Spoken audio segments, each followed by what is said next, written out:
This morning, headline making new claims from the former senior FBI agent at the center of the Bureau's Russia investigation.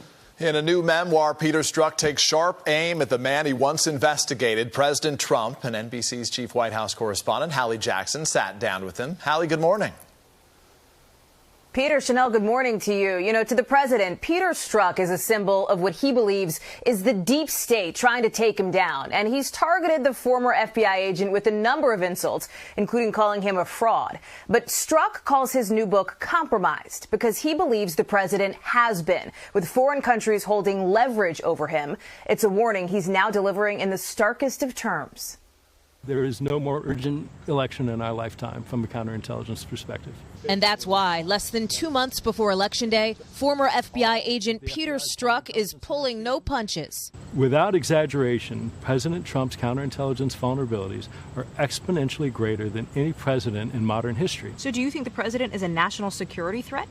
I do. Strzok helped open the investigation into the Trump campaign in 2016. So involved, he named the operation Crossfire Hurricane after a Rolling Stones song stuck in his head. I was born in a crossfire hurricane. And he's one of the agent's former national security advisor, Michael Flynn, pleaded guilty to lying to about his conversations with the then Russian ambassador to the U.S., charges the Justice Department recently moved to dismiss. I think that's a miscarriage of justice. What do you attribute it to, then? Political pressure, improper political pressure from the White House and the Department of Justice. Now, Strzok is still worried about unfinished business. Do you believe the Russians still have hidden leverage over the president? I think that's a fair assumption. Why? I think when you look at President Trump and the efforts he has taken to fighting tooth and nail to prevent, for instance, the release of his tax records, there is something there that he doesn't want out. Strzok, a key part of the team investigating Hillary Clinton's use of a private email server, also worked briefly with the special counsel in 2017, looking into the Trump campaign's ties with Russia before being removed and later fired. His dismissal coming after the discovery of text messages he exchanged with a coworker with whom he was having an affair. Texts like, F Trump, Hillary should win 100 million to 0, and about a possible Trump victory, we'll stop it, giving ammunition to the president and his supporters who believed the FBI was working against President Trump. A watchdog report later found no political bias motivating the investigation. These outside independent people who have looked at it have concluded that this was entirely proper. To some people in this country, your credibility is simply and frankly shot. They just don't believe what you're saying because of some of your past actions, the text message, etc.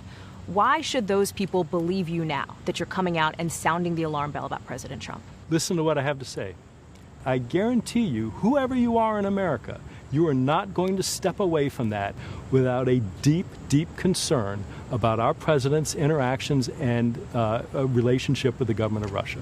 In a statement, the White House calls Strzok's book utter nonsense, adding, quote, he is now trying to make money selling the same lies for which he was fired. Strzok and Page, the lovers, the great lovers. The president himself has described Strzok as a minion, a sick loser, and accused him of treason. It is angering. It promotes fear. It is fearful. The second thing is it is enormously frustrating because it's not the truth. And it strips away your identity, at least with whatever portion of the population is listening and believing the president.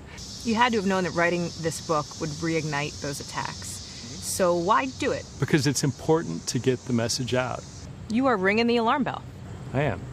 You think people will listen to it? I hope so. I think so. Even with you as the messenger? Absolutely.